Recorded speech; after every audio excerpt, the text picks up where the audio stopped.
بسم اللہ الرحمن الرحیم فللہ الحمد رب السماوات ورب الارض رب العالمین وَلَهُ الْكِبْرِيَاءُ فِي السَّمَاوَاتِ وَالْأَرْضِ وَهُوَ الْعَزِيزُ الْحَكِيمُ۔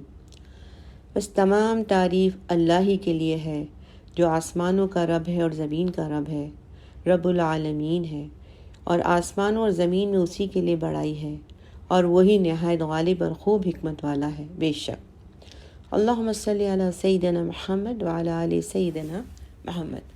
آئیے اگلا رکوع شروع کرتے ہیں۔ بسم اللہ الرحمن الرحیم، آیت نمبر 71۔ قل اندعو من دون اللہ ما لا ينفعنا ولا يضرنا۔ اے نبی صلی اللہ علیہ وسلم، ان سے کہیے کیا ہم پکاریں اللہ کو چھوڑ کر ان چیزوں کو جو ہمیں نفع پہنچا سکتی ہیں نہ نقصان۔ یہاں پر یہ کہا جا رہا ہے کہ مشرکین مکہ جو ہیں وہ مسلمانوں سے کہتے تھے کہ تم ہماری راہ پہ چلو، تم ہمارے دین پہ چلو اور یہ محمد صلی اللہ علیہ وسلم کا دین چھوڑ دو۔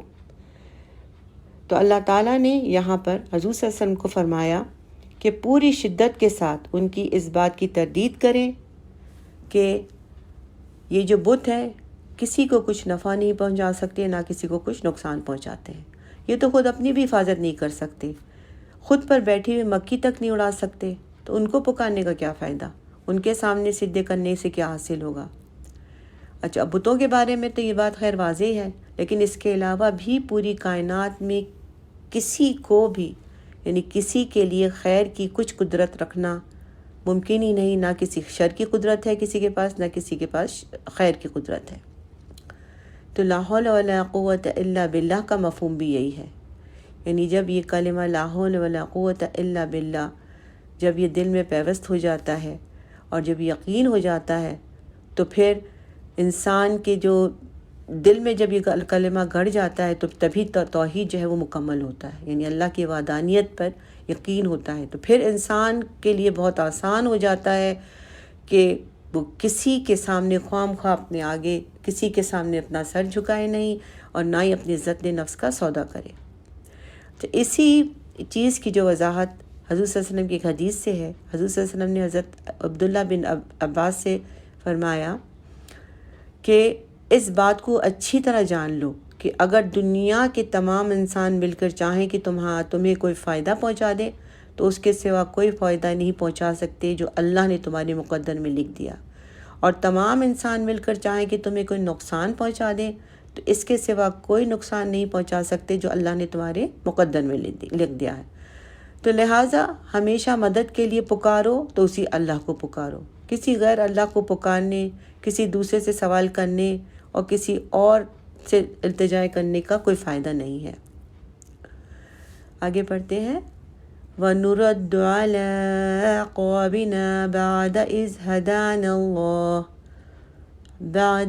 هدانا الله كالذي استهوته الشياطين في الأرض حيران له أصحاب يدعونه إلى الهدى ائتنا۔ اور ہم اپنی ایڑیوں کے بل لوٹا دیے جائیں گے اس کے بعد کہ اللہ نے ہمیں ہدایت دے دی ہے، اور اس شخص کی مانند جسے شیاطین نے بیابان میں بھٹکا کر حیران اور سرگرداں چھوڑ دیا ہے، اس کے ساتھ ہی اس کو سیدھے راستے کی طرف پکار رہے ہوں کہ آؤ ہماری طرف۔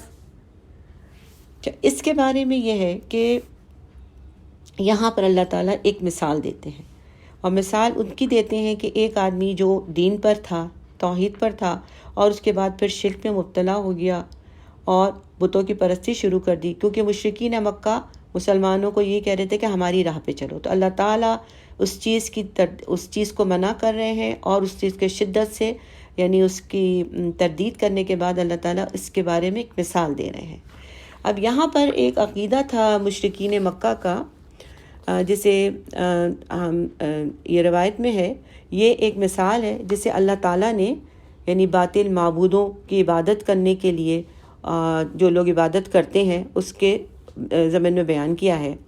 اور یہاں شیاطین سے مراد جنات ہیں، جو جنات وہ لوگوں کو ان کے آباء و اجداد کے نام سے پکارتے تھے، یعنی ان کا مشرکین مکہ کا ایک عقیدہ تھا کہ جب وہ صحرا میں جاتے ہیں اور بیابان میں تو رات کو ان کو یہ جو دن یا رات کو یہ شیاطین یا جنات جو ہیں ان کو پکارتے ہیں، اور کوئی ان کو پکار سن کر اگر ان کی طرف چلے جاتا ہے تو وہ اس کو نقصان پہنچاتے ہیں۔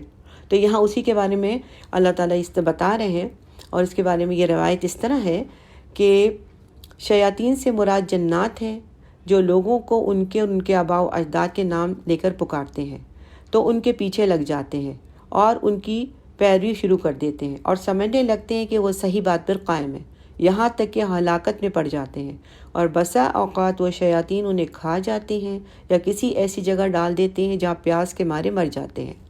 تو یہی مثال ان لوگوں کی ہے جو اللہ کے سوا دیگر معبودوں کی عبادت کرتے ہیں، ٹھیک ہے نا۔ تو یہاں پر یہ ہے کہ اللہ تعالیٰ نے ایسے آدمی کی یہاں مثال بیان کی ہے جیسے کوئی آدمی اپنے ساتھیوں کے ساتھ کسی صحرا میں گزر رہا ہو اور شیاطین اور جنوں کے نرغے میں آ جائے جو اسے راہ راست سے بھٹکا کر کسی اور طرف لے جائیں۔ وہ حیران اور پریشان نہ سمجھ سکے کہ کیا کرے، اور اس کے ساتھی اسے پکار رہے ہوں کہ ہماری طرف آ جاؤ، سیدھی راہ کی طرف آ جاؤ، لیکن وہ شیاطین کے چکر میں ایسا پھنس گیا کہ نہ وہ اپنے ساتھیوں کی پکار کا جواب دیتا ہے اور نہ ہی ان کی طرف جاتا ہے۔ مطلب یہ کہ وہ بالکل صحرا میں بھٹکتا پھر رہا ہے اور اس کو کہیں راستہ نہیں مل رہا ہے۔ اچھا، یہاں ایک چیز اور بھی نوٹ کر لیں کہ یہ ایک جماعتی زندگی کی برکت بھی ہے کہ اگر آپ اکیلے ہوں، کہیں بھٹک گئے ہوں، تو آپ کے لیے دوبارہ سیدھے راستے پر آنا بڑا مشکل ہو جاتا ہے، لیکن جماعتی زندگی ہوتی ہے، لوگ آپ کے ساتھ ہوتے ہیں، تو دوسرے ساتھیوں کے مشورے، ان کی رہنمائی سے ہر فرد کو اپنی سمت سیدھا راستہ دیکھنے میں آسانی ہو جاتی ہے۔ جیسے سورہ توبہ میں اللہ تعالیٰ نے فرمایا کہ اے اہل ایمان، اللہ کا تقوی اختیار کرو اور ساتھ رہو صادقین یا سچوں کے ساتھ۔ یعنی بعض اوقات انسان بڑی آزمائشوں میں پھنس جاتا ہے، وہ حرام کو حرام سمجھتا ہے اور یہ بھی سمجھتا ہے کہ اس کو اختیار کرنا انتہائی تباہ کن ہے، لیکن دوسری طرف اس کی مجبوریاں ہوتی ہیں، بچوں کی محرومیاں ہوتی ہیں، اہل خانہ کا دباؤ ہوتا ہے، تو اس ایسی حالت میں اس کے لیے فیصلہ کرنا بڑا مشکل، درست فیصلہ کرنا بہت مشکل ہوتا ہے۔ تو اس کیفیت میں اس کے حرام میں پڑنے کے بہت سے امکانات ہوتے ہیں۔ تو اگر ایسے وقت میں ایسے جو نیک دوست احباب جو اس کے ساتھی ہوتے ہیں، وہ نہ صرف اس کو صحیح مشورہ دیتے ہیں بلکہ اس کا ہاتھ بھی تھام کر اس کو سہارا دیتے ہیں۔ قُلْ إِنَّ هُدَى اللَّهِ هُوَ الْهُدَى وَأُمِرْنَا لِنُسْلِمَ لِرَبِّ الْعَالَمِينَ۔ کہہ دیجیے یقیناً اللہ کی ہدایت ہی اصل ہدایت ہے، اور ہمیں تو حکم ہوا ہے کہ ہم تمام جہانوں کے پروردگار کی فرمانبرداری اختیار کریں۔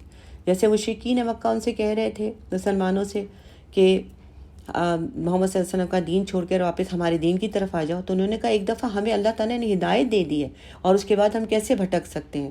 یعنی اصل ہدایت تو یہی ہے جس پر ہم قائم ہیں، اور ہمیں تو حکم ہوا ہے کہ تمام جہانوں کے رب کی یعنی اللہ تعالیٰ کی فرما برداری کریں، اسی کے سامنے جھک جائیں اور اسی کی عبادت کریں۔ آیت نمبر 72 کا بھی اسی سے تعلق ہے، تو وہ بھی پڑھ لیتے ہیں۔ وَأَنْ أَقِيمُوا الصَّلَاةَ وَاتَّقُوهُ وَهُوَ الَّذِي إِلَيْهِ تُحْشَرُونَ، اور یہ کہ نماز قائم کرو اور اللہ کا تقوی اختیار کرو، اور وہی ہے جس کی طرف تمہیں جمع کر دیا جائے گا۔ یعنی اس کا بھی تعلق آیت نمبر 71 سے ہی ہے۔ یعنی اللہ تعالیٰ کہہ رہے ہیں کہ آپ کہہ دیجئے کہ جو دین اللہ نے اپنے رسولوں کے ساتھ بھیجا ہے، یعنی توحید والا دین، وہی صحیح دین ہے، اور ہمیں حکم دیا ہے کہ اللہ کے سامنے سر تسلیم خم کریں، نماز قائم کریں، اللہ سے ڈرتے رہیں، اور اس یقین کے ساتھ زندگی گزاریں کہ قیامت کے دن سب اسی کے سامنے جمع ہوں گے۔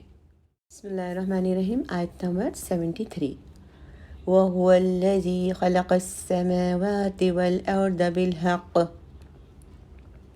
اور وہی ہے جس نے آسمان اور زمین بنائے ہیں حق کے ساتھ۔ یعنی یہ آسمان اور یہ زمین اللہ تعالیٰ نے خاص مقصد کے تحت پیدا کیے ہیں، جیسے کہ سورہ آل عمران میں بھی فرمایا گیا ہے نا، رَبَّنَا مَا خَلَقْتَ هَذَا بَاطِلًا، کہ اے رب ہمارے، تو نے یہ سب باطل یعنی بے مقصد نہیں پیدا کیا، یعنی ان سب کا پیدا کرنے کا کوئی نہ کچھ مقصد ہے، اور تو نے یہ حق کے ساتھ پیدا کیا ہے۔ وَيَوْمَ يَقُولُ كُن فَيَكُونُ، اور جس دن وہ کہے گا ہو جا تو ہو جائے گی، یعنی جب وہ چاہے گا اس کائنات کے بساط کو لپیٹ دے اس دنیا کا خاتمہ کر دے، اسی نے اسے حق کے ساتھ بنایا ہے اور اسی کے حکم کے ساتھ لپیٹ دی جائے گی۔ جیسے سورہ انبیاء آیت نمبر 104 میں ہے، جس دن ہم ان تمام خلاؤں، فضاؤں اور آسمان کو ایسے لپیٹ دیں گے جیسے کتابوں کا تومال لپیٹ دیا جاتا ہے۔ اسی طرح سورہ زمر میں ارشاد ہوا ہے آیت نمبر 67 میں، اور اس روز آسمان اللہ کے دانے ہاتھ میں لپیٹے ہوا ہوگا۔ قولہ الحق، اس کا فرمان حق ہے، بالکل سچ ہے، اس کا فرمان ہے، یعنی اس کا کن کہہ دینا برحق ہے۔ اسے تخلیق کے لیے کسی بھی چیز کی ضرورت نہیں، کسی مٹیریل کی، کسی انرجی، کسی توانائی کی، کچھ بھی اس کو چیز درکار نہیں، وہ تو کن فیکون ہے۔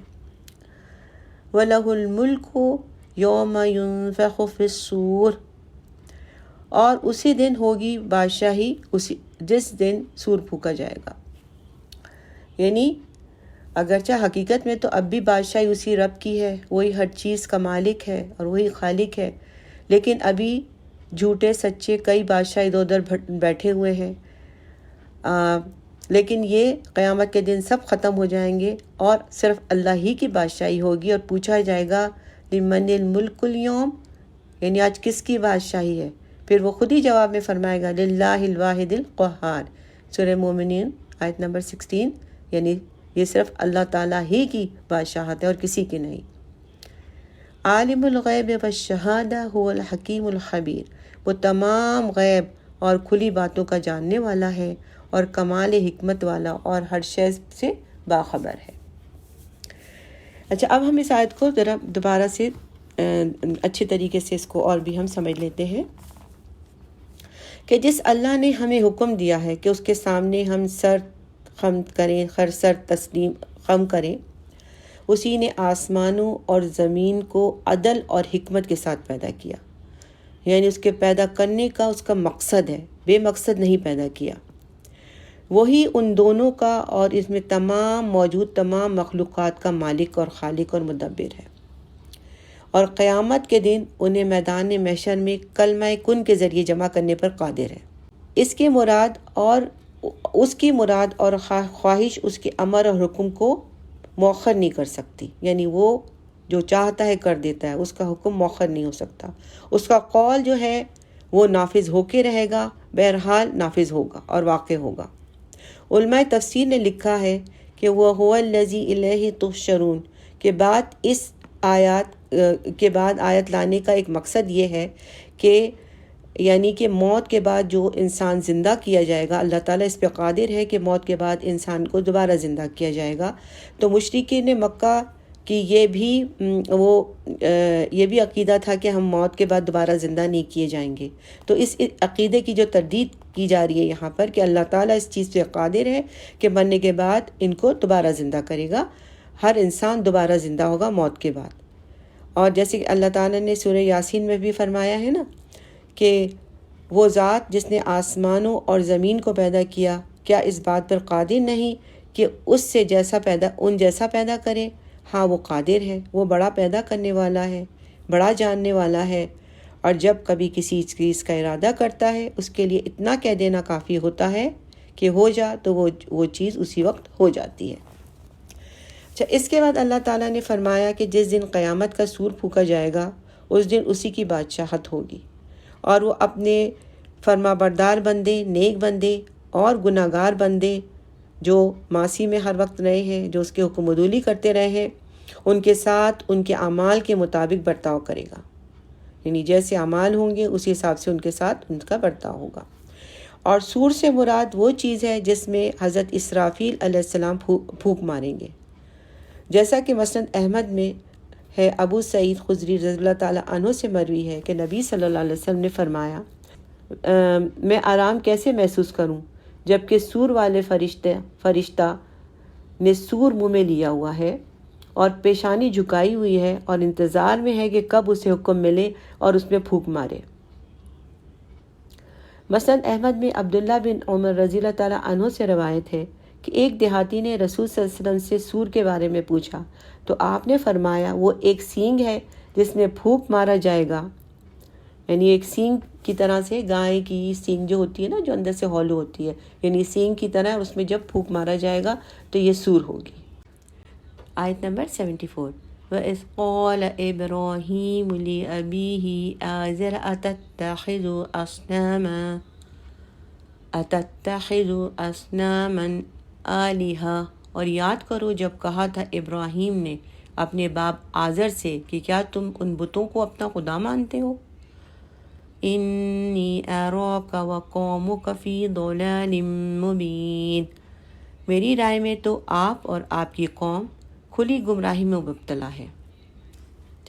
اچھا، یہاں پر جو نام دیا ہے آزر، یعنی یہ آزر جو حضرت ابراہیم علیہ السلام کے باپ کا نام ہے، اور یہاں پر اللہ تعالیٰ نے نبی صلی اللہ علیہ وسلم کو حکم دیا کہ جو مشرکین دین اسلام کا مذاق اڑاتے ہیں انہیں بتا دیجئے کہ حضرت ابراہیم علیہ السلام جن کی محبت کا وہ دم بھرتے ہیں اور جن کی طرف اپنی نسبت پر فخر کرتے ہیں، یعنی وہ تو اپنے آپ کو دین ابراہیم کے پیروکار سمجھتے تھے اور کہتے تھے، اور اس کے علاوہ وہ یہ کہتے تھے کہ ہم تو حضرت ابراہیم علیہ السلام کے فالوورز ہیں۔ تو اللہ تعالیٰ کہہ رہے ہیں کہ انہیں بتا دو کہ حضرت ابراہیم علیہ السلام نے اللہ کی خاطر اپنے مشرک باپ کی بھی پرواہ نہیں کی، اور ان کے باپ جو مشرک تھے ان کے مشرکانہ کردار اور اعمال کا بھی انہوں نے خیال نہیں کیا بلکہ اس کا انکار کیا۔ تو حضرت ابراہیم علیہ السلام تو تھے ہی نہیں، تم لوگ غلطی پر ہو، اور یہ جو دین تم پریکٹس کر رہے ہو، جس دین کی تم بات کر رہے ہو، یہ دین ابراہیم ہی نہیں ہے، وہ تو حنیفہ تھے، یعنی وہ اللہ کی طرف یکسو تھے۔ تو اب ہم دیکھتے ہیں کہ حضرت ابراہیم علیہ السلام کا یہاں ذکر ہے تو ان کا اللہ نے کتنا درجہ بلند کیا تھا کہ حضرت ابراہیم علیہ السلام کون ہیں؟ حضرت ابراہیم علیہ السلام خلیل اللہ، یعنی اللہ کے دوست، ابو الانبیاء یعنی تمام انبیاء کے باپ بزرگ، جد العرب عربوں کے دادا، اور ابو اسماعیل اور ابو اسحاق ہیں۔ تو یہاں پر مشرکین مکہ پر حجت تمام کی جا رہی ہے، اور مشرکین کے شرک کے خلاف یہ بات کی جا رہی ہے، یعنی کہ یہ بتایا جا رہا ہے کہ جس شرک میں تم مبتلا ہو، یہ شرک اور یہ دین جو ہے حضرت ابراہیم علیہ السلام کا دین نہیں تھا، اسی لیے حضرت ابراہیم علیہ السلام کا قصہ یہاں بیان کیا جا رہا ہے۔ حضرت ابراہیم علیہ السلام کا تعلق عراق کے ایک شہر عرس سے تھا، وہ وہیں پر پیدا ہوئے تھے، جو ایک صنعتی اور تجارتی مرکز تھا اور ایک آباد شہر تھا۔ اس شہر کی آبادی جو ہے وہ 2.5 لاکھ کے قریب تھی، 2,50,000 تھی۔ اچھا، یہ معلومات جو ہے 20ویں صدی کے آغاز میں حاصل ہوئی ہیں، یعنی 20th سینچری کے شروع میں یہ معلومات حاصل ہوئی ہیں، اور آثار قدیمہ کے لوگوں نے کی جب کھدائی کی تو وہاں سے چیزیں ملی ہیں۔ ان کے آثار کو دیکھ کر اور تحریروں کو دیکھ کر پڑھ کر یہ اندازہ لگایا گیا ہے، یہ سب چیزیں جو بتائی جا رہی ہیں تو ان سب چیزوں کا اندازہ اس کی تحریروں سے اور اس کے کتبات وغیرہ جو میں نے اس سے پڑھ کے لگایا جا رہا ہے۔ اور اسی سلسلے میں ابراہم کر کے ایک بک بھی شائع کی گئی ہے 1932 میں۔ اچھا، حضرت ابراہیم علیہ السلام جو ہے حضرت عیسیٰ علیہ السلام سے تقریباً 2100 سال پہلے آئے تھے دنیا میں، یعنی اب سے تقریباً 4000 سال پہلے حضرت ابراہیم علیہ السلام دنیا میں تھے۔ اچھا، جس شہر میں آپ آئے تھے اس کی آبادی جو تھی وہ 3 لیولز یعنی 3 طبقات میں منقسم تھی۔ پہلا جو یعنی وہاں کلاس سسٹم تھا، ایک کلاس جو تھی وہ ایک اونچا طبقہ تھا، ایک کلاس جس تھی پہلی کلاس وہ ایک اونچا طبقہ تھا یعنی حکمران طبقہ، اور اسی طبقے سے حضرت ابراہیم علیہ السلام کا تعلق تھا۔ پھر دوسری تھی تاجر کلاس یعنی بزنس کلاس تھی، مڈل کلاس کہنے جس کو، تاجر کلاس طبقہ تھا، اور تیسرا جو تھا وہ غلام تھے۔ اچھا، عرس سے جو کتبات ملے ہیں ان میں پتہ چلتا ہے کہ 5000 سے زیادہ خداؤں کے نام ملتے ہیں، کہ 5000 سے زیادہ خدا تھے ان کے۔ یہ لوگ بت پرست بھی تھے اور انہوں نے بہت زیادہ بت بنائے ہوئے تھے، اس کے علاوہ دیوی دیوتا، یہ لوگ ستارہ پرست تھے، چاند سورج، یعنی مختلف چیزوں کو یہ پوجتے تھے۔ تو چاند کا تو انہوں نے ایک بت بھی بنایا ہوا تھا اور ایک پہاڑی پر نصب بھی کیا تھا جس کا نام ننار بت تھا، اور اس کے ادھر مندر بھی بنایا ہوا تھا، اور ادھر کچھ لوگوں نے اپنی زندگی بھی اس ننار بت کے نام کر دی تھی، اور اسی نام سے کچھ زمین اور باغ بھی وقف تھے، یعنی کہ وہ ہر چیز میں ان کا جو مذہب تھا وہ شرک تھا۔ تو حضرت ابراہیم علیہ السلام نے سب سے پہلے اب جو دعوت جس کو دی وہ اپنے والد صاحب کو دی، اپنے والد کو دی، یعنی انہوں نے جو شرک کی نفی کی وہ حضرت ابراہیم علیہ السلام نے سب سے پہلے اپنے والد کو دی، اور ان کو کہا کہ آپ جو جس چیز کی پوجا کر رہے ہیں، یہ جو ہے آپ جو کام کر رہے ہیں یہ کام جو ہے بالکل غلط ہے۔ یعنی انہوں نے سب سے پہلے جو تبلیغ کا آغاز کیا وہ اپنے گھر سے کیا۔ تو ہمارے نبی صلی اللہ علیہ وسلم نے بھی آپ کو پتہ ہے تبلیغ کا آغاز اپنے سب سے پہلے گھر سے کیا تھا، اور سب سے پہلے پیغام جو ہے حضرت خدیجہ رضی اللہ تعالیٰ عنہ کو پہنچایا، پھر اپنے قریبی دوست اور رشتہ داروں، پھر اس طرح سے آگے انہوں نے پہنچایا۔ یعنی انہوں نے جو دین، ان کی جو قوم تھی وہ بت پرست اور طرح طرح کے شرک میں مبتلا تھی، لیکن حضرت ابراہیم علیہ السلام ان کو دین اسلام یعنی توحید کی دعوت دیتے تھے، توحید کی دعوت دی۔ اچھا، اور جو حضرت ابراہیم علیہ السلام کی گفتگو ہے انہوں نے اپنے والد سے جو کی وہ سورہ مریم آیت نمبر 41 سے 48 تک میں موجود ہے۔ اور کتاب میں ابراہیم کا ذکر کیجیے، بے شک وہ نہایت سچے نبی تھے۔ جب انہوں نے اپنے باپ سے کہا، اے ابا جان، آپ عبادت کیوں کرتے ہیں جو نہ سنتے ہیں نہ دیکھتے ہیں اور نہ ہی آپ کے کچھ کام آئے؟ اے ابا جان، بے شک میرے پاس وہ علم آیا ہے جو آپ کے پاس نہیں آیا، لہٰذا آپ میرا اتباع کریں تو میں آپ کو سیدھی راہ دکھاؤں گا۔ اے ابا جان، آپ شیطان کی عبادت نہ کریں، بے شک شیطان رحمان کا سخت نافرمان ہے۔ اے ابا جان، میں اس بات سے ڈرتا ہوں کہ آپ رحمان کی طرف سے عذاب آ پکڑے گا، پھر آپ شیطان کے ساتھی ہو جائیں گے۔ آزر کہنے لگا، اے ابراہیم، کیا تم میرے معبودوں سے منہ پھیرے ہوئے ہے؟ یعنی تم دین کو چھوڑ رہے ہو؟ اگر تو اس پہ باز نہ آیا تو میں تجھے ضرور رجم کر دوں گا، اور تو لمبا عرصہ مجھ سے دور چلا جا۔ ابراہیم نے کہا، آپ پر سلامتی ہو، ان قریب میں آپ کے لیے اپنے رب سے استغفار کروں گا، بے شک وہ مجھ پر بہت مہربان ہے، اور میں کنارہ کش ہوتا ہوں اور آپ سے اور ان سے جنہیں آپ اللہ کے سوا پکارتے ہو، اور میں تو اپنے رب ہی کو پکارتا ہوں، اور امید ہے کہ میں اپنے رب کو پکار کر محروم نہ رہوں گا۔ یہ ان کی گفتگو تھی جو حضرت ابراہیم علیہ السلام اور ان کے والد کے درمیان ہوئی۔ اب حضور صلی اللہ علیہ وسلم سے روایت ہے، حضور صلی اللہ علیہ وسلم کی حدیث ہے کہ قیامت کے دن حضرت ابراہیم علیہ السلام اپنے باپ آزر سے ملیں گے تو آزر کے چہرے پر غبار اڑ رہا ہوگا اور پریشانی طاری ہوگی۔ ابراہیم اس سے کہیں گے کہ میں نے تم سے کہا تھا کہ میری نافرمانی نہ کرو، تو ان کا باپ کہے گا کہ آج میں تیری نافرمانی نہیں کروں گا۔ ابراہیم کہیں گے، اے رب، تو نے مجھ سے وعدہ کیا تھا کہ قیامت کے دن مجھے رسوا نہیں کرے گا، اور اس سے بڑھ کر رسوائی کیا ہو سکتی ہے کہ میرا باپ تیری رحمت سے دور کر دیا جائے؟ تو اللہ تعالیٰ کہے گا، میں نے جنت کافروں پر حرام کر دی ہے۔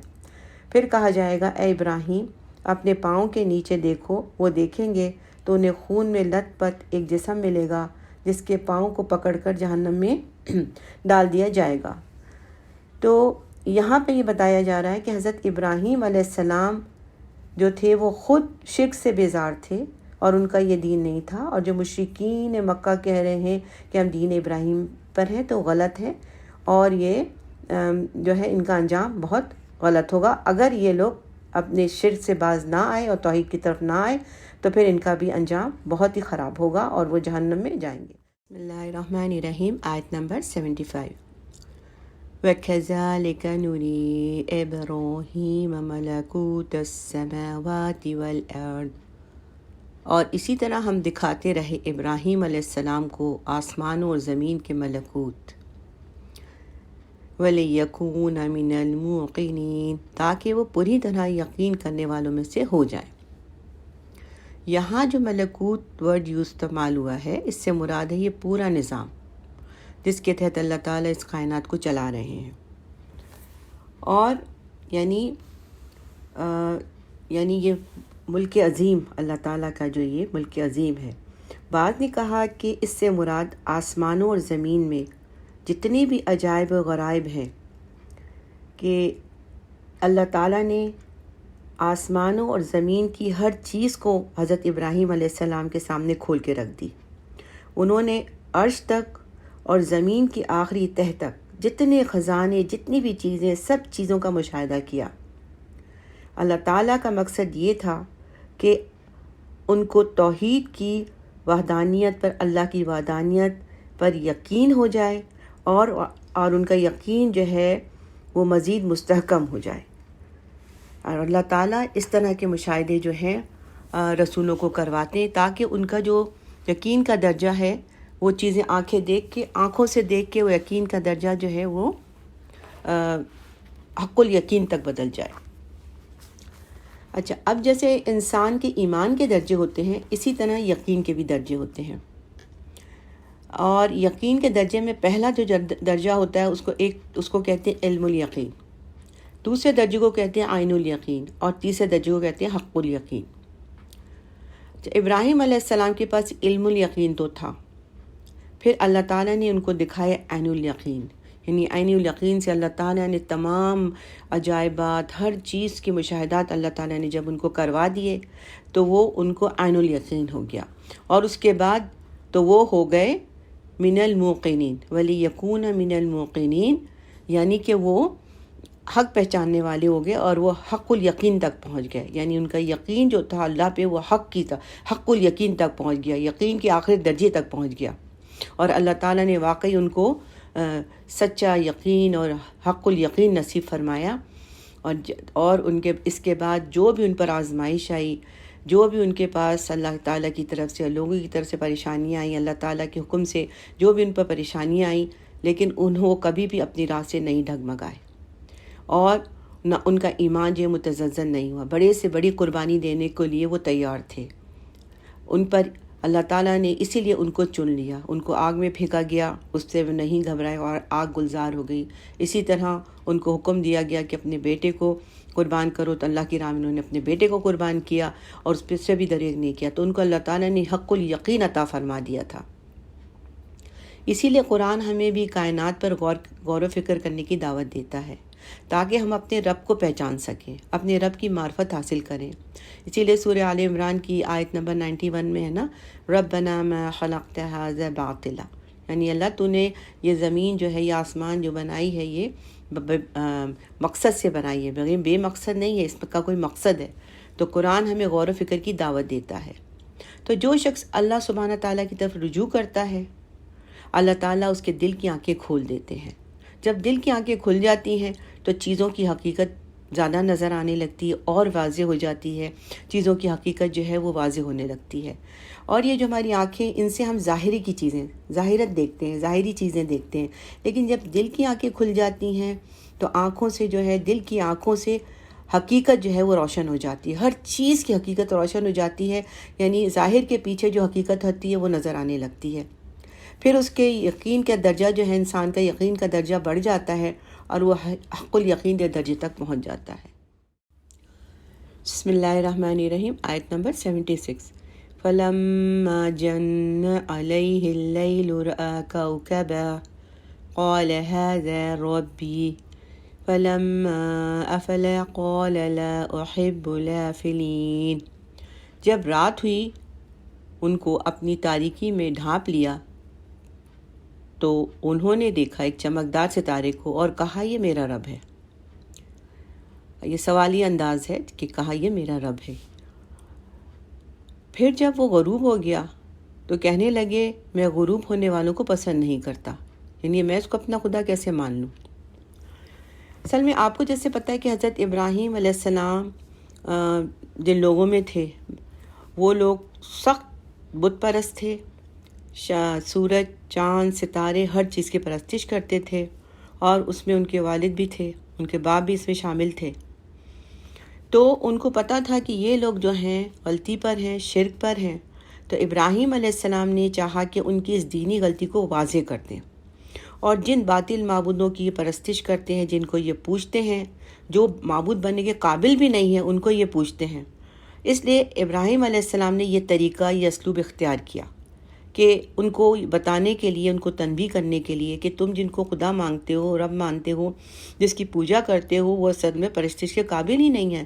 تو انہوں نے یہ طریقہ اختیار کیا اور ان سے کہا کہ کیا یہ میرا رب ہے؟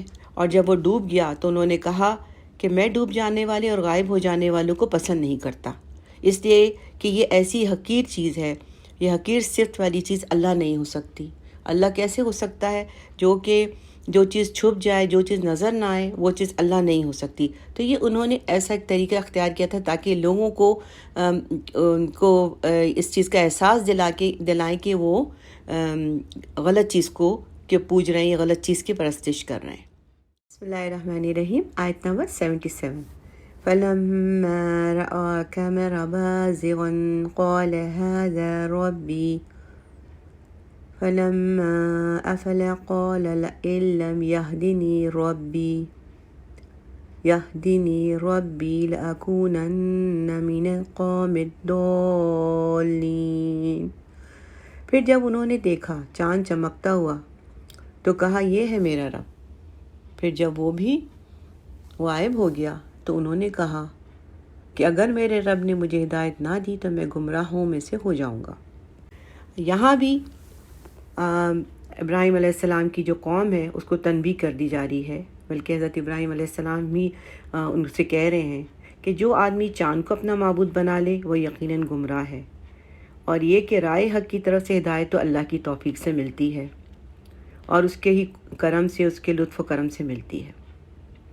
ان آیات میں آیت نمبر 76 اور 77 میں حضرت ابراہیم علیہ السلام نے پہلے اپنی قوم کی گمراہی کی طرف اشارہ کیا، اور جب ستارہ ڈوب گیا اور کہا میں ڈوب جانے والوں سے محبت نہیں کرتا، اور جب ان کے دل میں ان کے عقیدے کے باطل ہونے کا شبہ پیدا کر دیا، یعنی یہ قوم کے دل میں یہ پیدا کر دیا کہ جو تمہارا عقیدہ ہے وہ غلط ہے، اس کا شبہ پیدا کر دیا، اور چاند بھی ڈوب گیا، پھر انہوں نے چاند کی طرف اشارہ کیا اور کہا چاند بھی ڈوب گیا، تو یعنی کہ دوسری بار ہی انہوں نے لوگوں کو کہا کہ تم گمراہ ہو۔ ان کا کہنے کا مطلب یہ تھا کہ تم گمراہ ہو، اس سے کہ چاند جو ڈوب جاتا ہے وہ معبود نہیں ہو سکتا، یعنی جو چیز ڈوب جاتی ہے وہ تو معبود نہیں ہو سکتی۔ اللہ تو وہ ہے جو ہر ایک کو دیکھ رہا ہے، ہر ایک کا نگران ہے، تو یہ کیسے ممکن ہے کہ جو چیز ڈوب گئی ہے، جو چاند ڈوب گیا ہے، وہ اللہ ہو؟ تو یہاں پر انہوں نے پھر ان کے عقیدے کی نفی کی اور انہوں نے اس پر تنبیہ کی اور ان کو ہدایت کی طرف، اور ان کو بتایا کہ تم ہدایت کی طرف نہیں ہو بلکہ تم گمراہی پر ہو۔ بسم اللہ الرحمن الرحیم۔ فَلَمَّا رَأَى الشَّمْسَ بَازِغَةً قَالَ هَذَا رَبِّي هَذَا أَكْبَرُ فَلَمَّا أَفَلَتْ قَالَ يَا قَوْمِ إِنِّي بَرِيءٌ مِّمَّا تُشْرِكُونَ۔ پھر جب دیکھا سورج کو بہت چمکدار تو کہنے لگے ہاں یہ ہے میرا رب، یہ سب سے بڑا ہے۔ پھر جب وہ بھی غائب ہو گیا تو انہوں نے کہا اے میری قوم کے لوگوں، میں اعلان برات کرتا ہوں ان سب سے جنہیں تم شریک ٹھہراتے ہو۔ اب یہ ہے کہ اس میں اب چاند کو بھی انہوں نے جھٹلا دیا، ستاروں کو بھی انہوں نے کہا کہ یہ چھپ جاتے ہیں، چاند بھی ڈوب جاتا ہے۔ اب سورج کی باری تھی، یعنی ابھی سورج کے معبود ہونے کی تردید کرنا باقی تھی کہ یہ معبود نہیں ہے، اس لیے سورج کے اچھی طرح طلوع ہونے کا انہوں نے انتظار کیا۔ جب سورج طلوع ہو چکا تو اپنی جو مشرک قوم تھی اس کو مخاطب کر کے کہا کہ شاید یہ میرا رب ہو، یہ سب سے بڑا ہے، اور ان کا مقصد یہ تھا کہ ان کی قوم کی شرک کی تردید کرنی تھی۔ چنانچہ انہوں نے کہا کہ شاید یہ میرا رب ہو کیونکہ یہ بہت بڑا ہے اور سب سے بڑا ہے۔ چنانچہ کچھ ہی گھنٹوں کے بعد جب وہ بھی ڈوب گیا، یعنی سورج بھی ڈوب گیا، اور جو وہ قوم ان کے ساتھ اس کے ڈوبنے کا نظارہ کر لیا، قوم نے بھی نظارہ کیا کہ یہ چیز ڈوب گئی، یہ سورج ڈوب گیا ہے، تو انہوں نے یعنی حضرت ابراہیم علیہ السلام نے کہا کہ یہ تو ناقص ہے، یہ تو ضعیف ہے، اور یہ یقین دلایا اور کہا کہ یہ تو ناقص ہے، ضعیف ہے، یہ تو ڈوب گیا ہے، یہ کیسے رب ہو سکتا ہے؟ تو ان کو دوبارہ مخاطب کر کے کہا اے میری قوم، ذرا بتاؤ تو صحیح، ایسی بے ثبات حقیر چیز معبود کیسے ہو سکتی ہے؟ یہ تو تم کبھی چاند کو کہتے ہو، کبھی سورج کو کہتے ہو، کبھی ستاروں کو کہتے ہو، یہ سب بے ثبات اور حقیر چیزیں ہیں، یہ معبود نہیں ہو سکتی۔ میں تمہارے یہ جو شرکیہ اعمال ہیں اور تمہارے جھوٹے معبود ہیں، اس سے برات کا اعلان کرتا ہوں، میں ان کو نہیں مانتا ہوں۔ بسم اللہ الرحمن الرحیم، آیت نمبر 79۔ انی وجہت وجہی للذی فطر السماوات والارض حنیفا وما انا من المشرکین۔ میں نے تو اپنا رخ کر لیا ہے یکسو ہو کر اس ہستی کی طرف جس نے آسمان اور زمین کو بنایا، اور میں مشرکوں میں سے نہیں ہوں۔ یعنی حضرت ابراہیم علیہ السلام نے اپنی قوم سے کہا کہ اب میں نے اپنی نیت، اپنی ہر عبادت اور ہر عمل، ہر نیک عمل کو اللہ کے لیے خالص کر دیا ہے، اور میں اپنے دل اور روح کی گہرائیوں سے اس کی محبت میں بسا ہوا ہوں۔ یعنی اللہ کی محبت ہے اب میرے دل میں، کسی چیز کی محبت نہیں ہے۔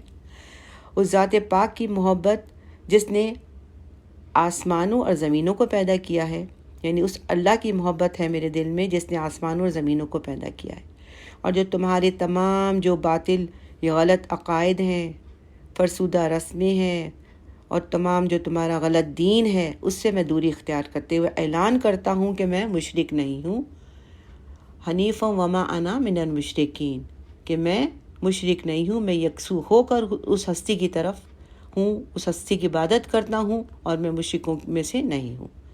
بسم اللہ الرحمن الرحیم، آیت نمبر 80۔ وَحَاجَّهُ قَوْمُهُ، اب اس پر یعنی حضرت ابراہیم علیہ السلام کی قوم آپ سے بحث کرنے لگی۔ یعنی حضرت ابراہیم علیہ السلام کی قوم نے اب جو ہے اپنے مشرکانہ عقائد کی تائید کے لیے، اور جو حضرت ابراہیم علیہ السلام توحید کی دعوت دے رہے تھے اس کی نفی کرنے کے لیے، انہوں نے آپ سے بحث، دلیل، حجت بازی شروع کر دی، اور یہ کہا کہ یہ تم کیا کہہ رہے ہو کہ تمام دیوی دیوتاؤں کی تم نفی کر رہے ہو، سارے ستارے اور چاند کی ربوبیت کا انکار کر رہے ہو کہ یہ خدا نہیں ہے، یہ رب نہیں ہے۔ اب ان دیوی دیوتاؤں اور ستاروں کی نحوست تم پر پڑے گی، اور اب تم جو ہے انجام کے لیے تیار ہو جاؤ، تمہاری شامت آنے والی ہے۔ اس پر حضرت ابراہیم علیہ السلام نے کیا کہا؟ قال اتحاجونی فی اللہ وقد ہدان ولا اخاف ما تشركون به الا ان يشاء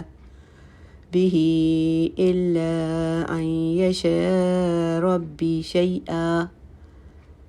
ابراہیم علیہ السلام نے کہا، کیا تم مجھ سے حجت بازی کر رہے ہو اللہ کے بارے میں، جبکہ مجھے تو اس نے ہدایت دی، اور مجھے کوئی خوف نہیں ہے ان ہستیوں کا جنہیں تم ان کا شریک ٹھہراتے ہو، سوائے اس کے کہ میرا رب ہی کوئی بات چاہے۔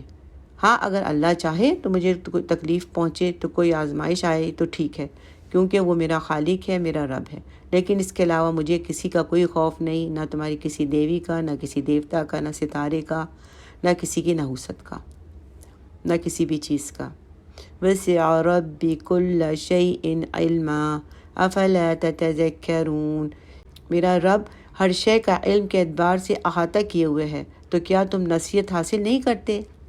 یعنی میرے رب کا علم ہر شے کو محیط کیا ہوا ہے، تو کیا تم لوگ سوچتے نہیں ہو، عقل سے کام نہیں لیتے ہو؟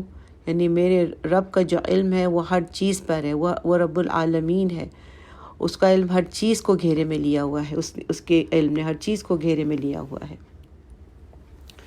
اب یہ ہے کہ مشرکوں نے حضرت ابراہیم علیہ السلام کو خوف دلایا، اور ان سے یہ کہا کہ ان کے معبودوں کو غضب نہ دلائیں، اگر غضب دلائیں گے تو آپ کسی نہ کسی مصیبت میں مبتلا ہو جائیں گے۔ تو اس کے جواب میں حضرت ابراہیم علیہ السلام نے کہا کہ میں تمہارے معبودوں سے نہیں ڈرتا، کیوں یہ تو بے جان ہے اور یہ کوئی نفع نقصان نہیں پہنچا سکتے۔ حافظ ابن کثیر رحمۃ اللہ علیہ لکھتے ہیں کہ ابراہیم علیہ السلام نے ان سے کہا، تمہارے قول کے جھوٹے ہونے کی دلیل یہی ہے کہ یہ بے اثر ہیں، اس لیے کہ میں ان سے نہیں ڈرتا ہوں، نہ ان کی پرواہ کرتا ہوں، اگر ان کے بس میں کچھ ہے تو کر گزریں اور مجھے مہلت بھی نہ دیں۔ اس کے بعد حضرت ابراہیم علیہ السلام نے کہا ہاں اگر میرا رب چاہے گا تو مجھے اس کی جانب سے ان کی جانب سے کوئی تکلیف پہنچ سکتی ہے، وہ محض اللہ کی جانب سے ہوگا، تمہارے معبودوں کا اس میں کوئی دخل نہیں ہے۔ بسم اللہ الرحمن الرحیم۔ وَكَيْفَ أَخَافُ مَا أَشْرَكْتُمْ وَلَا تَخَافُونَ أَنَّكُمْ أَشْرَكْتُمْ بِاللَّهِ ما لم ينزل به علیکم سلطانا، اور میں کیسے ڈروں ان سے جنہیں تم نے شریک ٹھہرا رکھا ہے، جب کہ تم اس بات سے نہیں ڈرتے کہ تم نے اللہ کے ساتھ شریک ٹھہرا لیے ہیں جن کے لیے اللہ نے تم پر کوئی سند نہیں اتاری۔ یعنی اللہ تعالیٰ کی ذات اور صفات میں شراکت کی کوئی سند موجود ہی نہیں، نہ عقل اور فطرت میں اس کی کوئی بنیاد ہے، نہ کسی آسمانی کتاب میں، نہ کسی دوسرے معبود کے لیے کوئی گنجائش ہے۔ تو یہاں پر یہ ہے کہ حضرت ابراہیم علیہ السلام نے کہا یہ کیسے ہو سکتا ہے کہ میں ان بتوں سے ڈروں جو نہ نفع پہنچا سکتے ہیں نہ نقصان، اور نہ خالق ہیں نہ رازق ہیں، اور تم اس اللہ سے نہ ڈرو، اور بلکہ تم اس اللہ سے نہیں ڈرتے ہو، اور اللہ جو ایک ہے، جو واحد ہے، اور جس کے ساتھ تم نے بہت سارے معبود جو ہیں بغیر کسی دلیل، بغیر کسی برہان نشانی کے تم نے ان کو شریک بنا لیا ہے، یعنی کوئی دلیل نہیں ہے اس کے بغیر تم نے ان کو اللہ کے ساتھ شریک بنا لیا ہے، حالانکہ اللہ تو وہ تنہا خالق اور رازق ہے، وہ رزاق ہے، اور ہر نفع اور نقصان کا صرف وہی مالک ہے۔ اس کے بعد حضرت ابراہیم علیہ السلام نے کہا کہ میرا معبود اللہ ہے جو ہر چیز پر قادر ہے، اور تمہارے معبود ان مٹی کے ڈھیر ہیں، یعنی مٹی کے ڈھیر ہیں، پتھر ہیں، یہ پتھر ہی تو ہے اور کیا ہیں۔ اب ذرا سوچو تو صحیح کہ امن اور سکون کے حقدار تم ہو، تم مشرکین ہو، یا ہم اہل ایمان ہیں۔ آگے پڑھتے ہیں اس کی آیت کا دوسرا حصہ۔ فَأَيُّ الْفَرِيقَيْنِ أَحَقُّ بِالْأَمْنِ إِن كُنتُمْ تَعْلَمُونَ، تو ہم دونوں فریقین میں سے کون امن کا زیادہ حقدار ہے، اگر تم علم رکھتے ہو تو بتاؤ۔ یعنی ایک شخص موحد ہے، یعنی ایک اللہ پر ایمان رکھتا ہے اور یقین رکھتا ہے، اور وہ ساری کائنات کا بلا شرکت غیر مالک ہے، ہر شے اس کے قبضے قدرت میں ہے، جبکہ دوسرا وہ ہے جو اللہ کے ماننے کے ساتھ ساتھ اس کے اقتدار اور اختیار میں بعض دوسری ہستیوں کو بھی شریک سمجھتا ہے، اور کچھ چھوٹے معبود دیوی دیوتاؤں کو بھی مانتا ہے۔ تو اب ذرا بتاؤ کہ امن، چین اور روحانی اطمینان اور حقیقی سکون قلب کس کو نصیب ہوگا، اس کا حقدار کون زیادہ ہوگا ان دونوں میں سے۔ پھر آگے اگلی آیت میں اللہ تعالیٰ اس سوال کا خود ہی جواب دے رہے ہیں۔ بسم اللہ الرحمن الرحیم، آیت نمبر 82۔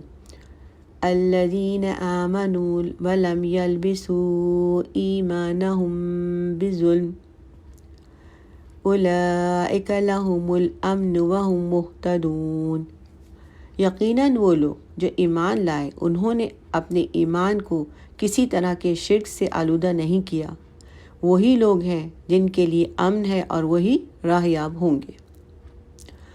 یہاں جو لفظ ظلم کا استعمال ہوا ہے، ظلم کسی چھوٹے گناہ کو بھی کہہ سکتے ہیں، اور اس کے علاوہ ظلم کی مزید جو تعریف ہے وہ یہ کہ ظلم جو ہے وہ کسی کے حق میں کمی کرنا ہے، اور اسی طرح اللہ کا جو حق ہے وہ اللہ کا حق ہے کہ اس کی عبادت کی جائے۔ جب اللہ کے حق میں کمی کی جاتی ہے، یعنی اللہ کی عبادت میں کسی کو شریک کیا جاتا ہے، تو وہ بھی ظلم کہلاتا ہے۔ اچھا، یہ جو لفظ آیا تھا ظلم، تو اس لفظ پہ صحابہ کرام بہت گھبرائے ہوئے تھے کہ حضور صلی اللہ علیہ وسلم کو کہ کون شخص ہوگا جس نے کبھی کوئی ظلم نہ کیا ہوگا۔ انہوں نے حضور صلی اللہ علیہ وسلم سے پوچھا، اور نہیں تو انسان اپنے اوپر کسی نہ کسی حد تک ظلم کرتا ہے، تو گویا اس کا مطلب یہ ہوا کہ کوئی بھی شخص اس شرط پہ پورا نہیں اترتا۔ تو آپ صلی اللہ علیہ وسلم نے فرمایا کہ نہیں، یہاں ظلم سے مراد شرک ہے۔